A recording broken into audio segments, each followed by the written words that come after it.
नमस्कार भारत। आप देख रहे हैं जीएनडी न्यूज़ और आज हम बात करेंगे भारतीय अर्थव्यवस्था की। इससे पहले हम आपको बता दें कि जो आज का वीडियो है वो थोड़ा लंबा हो सकता है, लेकिन आपके लिए बहुत इन्फॉर्मेटिव है, तो प्लीज़ वीडियो को स्किप ना करें, अंत तक ज़रूर देखें। एक भारतीय नागरिक होने के नाते ये आपकी जिम्मेदारी भी है और कर्तव्य भी कि आपको भारत की स्थिति की सही जानकारी हो।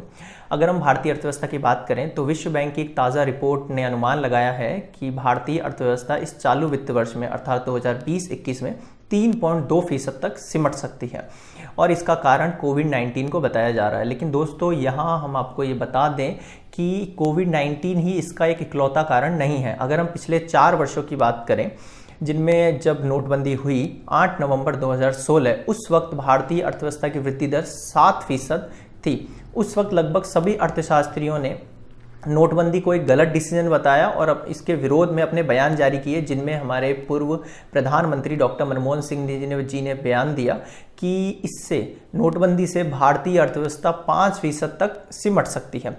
अगर आप ऊपर दिए गए ग्राफ को देखें तो पिछले वर्षों की वृद्धि दर में किस तरह गिरावट दर्ज की गई है आप देख सकते हैं। 2016-17 में 5%, 2017-18 में 6.1%, 2019-20 में अनुमानित 4.2% रही और अब कोविड-19 और लॉकडाउन के चलते 2019-20 में 3.2% तक भारतीय अर्थव्यवस्था सिमट सकती है। इससे पूर्व भारतीय अर्थव्यवस्था के लिए 2021-22 के चालू वित्त वर्ष के लिए जो विश्व बैंक ने अनुमान लगाया था उसे भी 3% तक गिरा दिया गया है, नीचे गिरा दिया। विश्व बैंक का कहना है भारत सरकार का राजकोषीय प्रोत्साहनों और रिजर्व बैंक की ओर से लगातार सस्ते कर्ज करने की नीति के बावजूद बैंकिंग और वित्तीय क्षेत्र पर दबाव बढ़ता ही जा रहा है। दोस्तों, यहाँ इसका हमारी राय में सबसे बड़ा कारण यह है कि बैंकिंग सिस्टम में करप्शन ऊपर लेवल तक बहुत हद से ज़्यादा बढ़ चुका है। आपने कई बार न्यूज़ में पढ़ा होगा, सुना होगा कि बड़े बड़े कारोबारी लोन लेकर देश से भाग जाते हैं। इनमें आपने नीरव मोदी का नाम सुना होगा, शराब कारोबारी विजय माल्या का नाम सुना होगा और इन पर कार्रवाई करने में सरकार को 10-10 साल लग जाते हैं और इससे भी कहीं ज़्यादा। वहीं अगर आप एक मिडिल क्लास आदमी को देखेंगे, जिसने अगर एक कोई मिडिल क्लास आदमी है जिसने एक बाइक फाइनेंस कराई है, एक मोटरसाइकिल फाइनेंस कराई है किसी कंपनी से, और अगर वो उसकी एक किस्त ना चुका पाए, उसकी किस्त बाउंस हो जाए, तो अगली किस्त ना चुकाने पर उसकी गाड़ी जब्त कर ली जाती है और ऐसा ही बुरा व्यवहार हमारे गरीब किसान भाइयों के साथ किया जाता है। फर्क बस इतना है कि ये अपनी धरती छोड़कर, अपने देश को छोड़कर भाग। इससे पहले दुनिया भर की अर्थव्यवस्था की साख को प्रमाणित करने वाली कुछ एजेंसियों में, जिनमें मूडीज भी शामिल है, जिसने भारतीय अर्थव्यवस्था की साख को पिछले 2 दशक से भी अधिक समय बाद घटा दिया है। इसने भारतीय सावरेन राष्ट्रीय रेटिंग को BAA2 से घटाकर BAA3 कर दिया गया है। BAA3 सबसे निचली निवेश ग्रेड वाली रेटिंग है और इससे भारत की साख घटी है और ये भी कोविड-19 से पहले की ही बातें हैं। तो यहाँ हम आप सभी को बताना चाहेंगे कि कोविड-19 को ही इकलौता कारण ना माना जाए देश की इस दुर्गति के लिए।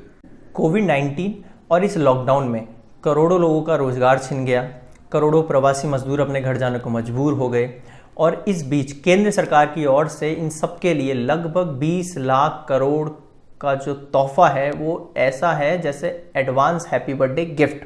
लेकिन यहाँ एडवांस हैप्पी बर्थडे की जो डेट है वो है 29 फेब।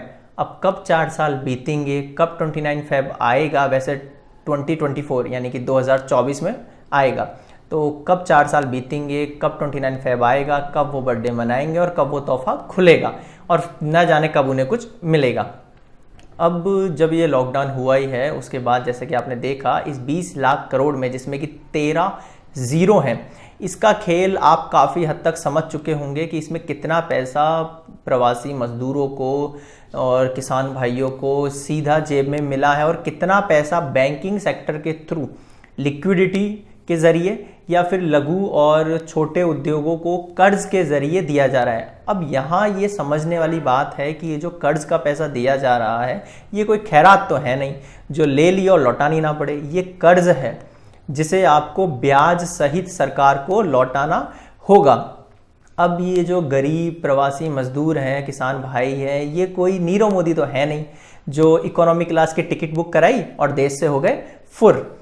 इन्हें जो है इन्हें सरकार जाने थोड़ी नहीं देगी, इन्हें तो पकड़ेगी। यही तो है देशभक्ति। हमें ऐसे लोगों को जाने बिल्कुल नहीं देना चाहिए, इन्हें पकड़ लेना चाहिए, इन्हें जेल में बंद कर देना चाहिए, इन पर कानूनी कार्रवाई की जानी चाहिए। हमारी राय इस पर यह है कि सरकार को उन गरीब प्रवासी मजदूरों के लिए जिनका रोजगार छिन चुका है सीधे तौर पर आर्थिक मदद करने की ज़रूरत है। यह आर्थिक मदद हमारी अर्थव्यवस्था में ईंधन का काम करेगी। कैसे? क्योंकि जो आम जनता है उसकी कुछ भी खरीदने की क्षमता, कैपेबिलिटी पूरी तरह से लगभग तकरीबन समाप्त हो चुकी है। उन्हें कुछ आर्थिक मदद की ज़रूरत है। अगर सरकार उन्हें कुछ पैसा प्रोवाइड कराएगी तो वही लोग सामान जाएंगे, छोटे दुकानदारों से सामान खरीदेंगे, छोटे दुकानदारों की बिक्री होगी, मांग बढ़ेगी, तो फैक्ट्रियों में, कारखानों में उत्पादन शुरू होगा। और उत्पादन शुरू होगा तो यहाँ इंपॉर्टेंट चीज़ है कि फिर से रोजगार उत्पन्न होगा, क्योंकि जो फैक्ट्रियों में उत्पादन है वो करने के लिए फिर से मजदूर आएंगे। तो वही मजदूर आएंगे, कारखानों में काम करेंगे, तो यहाँ रोजगार इंपॉर्टेंट है। रोजगार इसका सृजन होगा, सबसे इंपॉर्टेंट चीज़ है रोजगार। देश में रोजगार उत्पन्न होगा तो वो लोग आके फैक्ट्री में काम करेंगे, यहाँ चीज़ों का उत्पादन होगा और फिर से वो पैसा जो है वो सर्कुलेट होने लगेगा और इन द एंड वो सरकार के पास ही आएगा, कर्ज के रूप में, टैक्स के रूप में जो सरकार उन पर लगाती है, कर सरकार को मिलेगा, राजस्व बढ़ेगा सरकार का।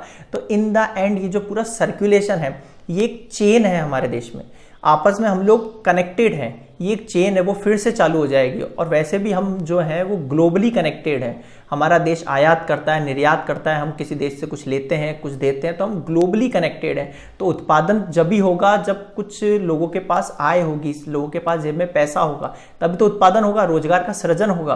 तो यह बहुत ज़रूरी चीज़ है यहाँ। और अभी सरकार अपने बजट में क्या कर रही है? सरकार अपने बजट में दो चीज़ें कर रही है। पहला, घाटा रहित योजना, और दूसरा, खर्च कम से कम। इन दोनों चीज़ों से होगा क्या? उत्पादन और आय में भारी गिरावट आएगी और इन द एंड सरकार का राजस्व जो है, टैक्स, कर, इसमें भारी गिरावट आएगी। कैसे? आइए समझते हैं। देखिए, अगर रोजगार नहीं होगा तो पैसा नहीं होगा, क्योंकि सरकार तो दे नहीं रही है। सरकार नहीं दे रही है तो पैसा होगा नहीं, पैसा नहीं होगा तो बाजार में कौन जाएगा? बाजार में जाने का अर्थ है अगर बाजार में जाएंगे नहीं तो सामान कौन खरीदेगा? गाड़ी घोड़े, कोई जो ज़रूरी चीज़ें हैं वो कौन खरीदेगा? अगर खरीदेंगे नहीं तो इनकी मांग घट जाएगी, इसका मतलब इनका उत्पादन भी घट जाएगा। जब खरीदने वाले ही नहीं होंगे तो उत्पादन क्यों होगा? जब खरीदने वाले ही नहीं है तो उत्पादन क्यों करेंगे चीज़ों का? और उत्पादन ही नहीं होगा तो इन द एंड सरकार का राजकोषीय घाटा बढ़ता ही जाएगा। सरकारी आंकड़ों के मुताबिक सरकार का महज 1 साल का राजकोषीय घाटा 45% तक बढ़।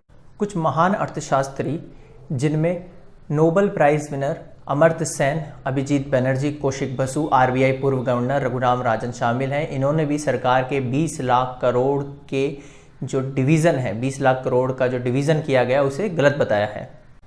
अब जब हमने नोटबंदी के इतने सालों बाद भी सरकार के इस फैसले को सही बताया है, GST में इतनी गलतियां होने के बावजूद हमने इसे दूर करने की बजाय इसे आज़ाद भारत के इतिहास की एक नई पहल बताया है, तो ये 20 लाख करोड़ पैकेज की क्या बात है?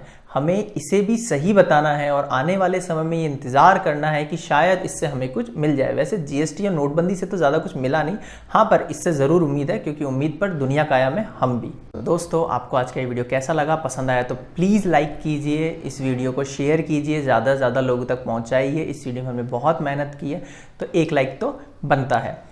और अगर आपकी इस वीडियो से रिलेट कोई भी राय है या कोई ओपिनियन है, कोई क्वेरी है, तो आप नीचे कमेंट बॉक्स में कमेंट करके हमें बता सकते हैं। या आपको किसी टॉपिक पे कोई इन्फॉर्मेशन चाहिए तो वो भी आप कमेंट बॉक्स में कमेंट करके बता सकते हैं, हम उसे आप तक ज़रूर पहुंचाएंगे। And friends, please please please subscribe the GND news channel and press the bell icon, ताकि हमारे वीडियो का नोटिफिकेशन सबसे पहले आप तक पहुँचे और आप उस तक सबसे पहले पहुँच सकें। धन्यवाद। जय हिंद, जय भारत।